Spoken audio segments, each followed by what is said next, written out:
Now, Russian President Vladimir Putin has said that Moscow fired a new generation intermediate-range missile on Ukraine. Right, and has warned that the conflict was taking on a global character. Putin addressed the nation amid growing escalation in the conflict. Now, he said that the strike hit a missile factory in the city of Dnipro, adding that it is a response to Ukrainian strikes in which US and British missiles were used earlier this week. The Russian president has warned that they could use the new missiles against countries that allowed Kyiv to use their missiles to strike Russia. Putin declared that Russia would issue advance warnings before strikes on other countries to allow civilians to evacuate to safety, but claimed that US air defense systems would not be capable of intercepting the Russian missiles. Ukrainian President Volodymyr Zelensky has responded saying that the Russian attack with a new type of ballistic missile is more proof that Russia has no interest in peace, terming it a clear and severe escalation in the war. Zelensky has called for strong worldwide condemnation. Meanwhile, the White House has said that the United States was pre-notified of Russia's launch of the new ballistic missile and that it had briefed Ukraine and its allies in recent days to help them prepare. I can confirm that Russia did launch an experimental intermediate-range ballistic missile. This IRBM was based on Russia's RS-26 Rubezh intercontinental ballistic missile model. US-led defense alliance NATO has also reacted to the escalation, saying that Russia deploying its capability of the hypersonic missile will not affect the course of the war or NATO's backing for Kyiv. And the United Nations has called Russia's move yet another concerning and worrying development, reiterating its call for an end to the war in compliance with international law.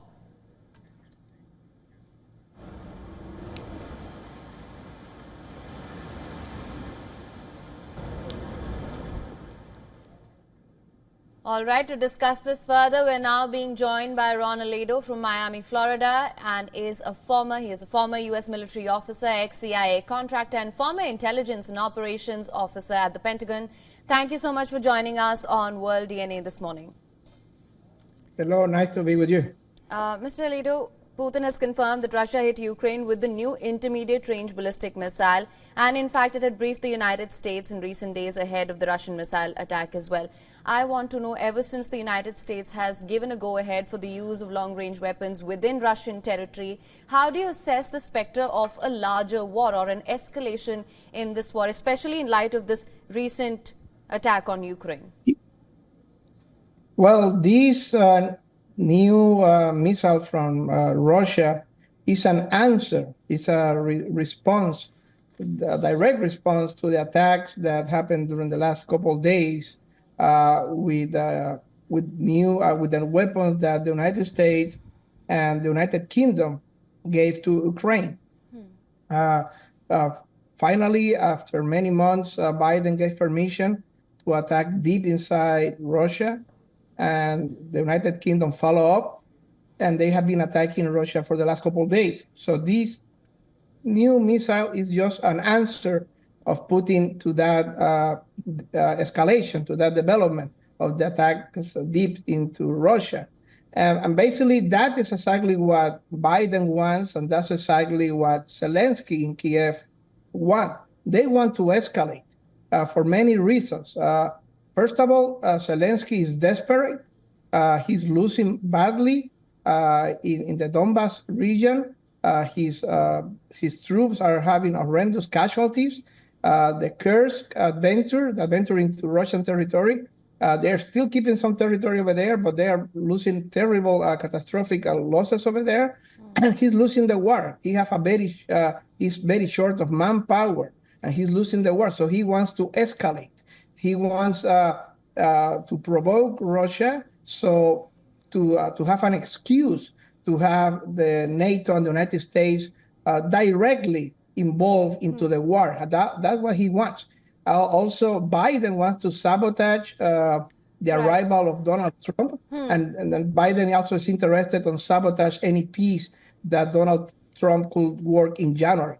Right. Mr. Alito, you speak that Zelensky wants a direct war with US and NATO involved against Russia. At this point of time, do you sense a miscalculation from the West, especially with Putin saying that it is ready for anything that happens on the battlefield, and the latest attack on Ukraine was an answer because Kiev has been using the US supplied ATACMS and the UK supplied Storm Shadow missiles?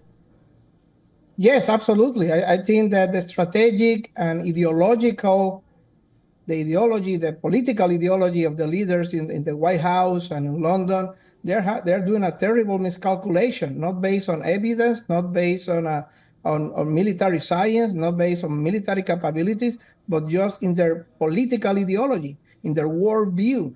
They see like Russia is bluffing. They see that Russia will never escalate into a nuclear war. Today, Buchanan, high-ranking general from the United States, said today that the United States is ready to fight a nuclear war if ever happens. So they basically think that Russia is weak and that they will impose their will, and that is the big problem. That's what we call a miscalculation, a strategic miscalculation. They don't realize that Russia is not Iraq, Russia is not Serbia, Russia is not Afghanistan, and they keep acting towards Russia like if Russia were a poor, small third world country. They don't realize that Russia has the biggest nuclear arsenal in the world, and that this war in Ukraine is an existential war for Russia. They cannot allow to lose this war, and that is put the whole war into extreme danger. Right, Mr. Alado, thank you so much for joining us in World DNA with your insights on this story. Thank you.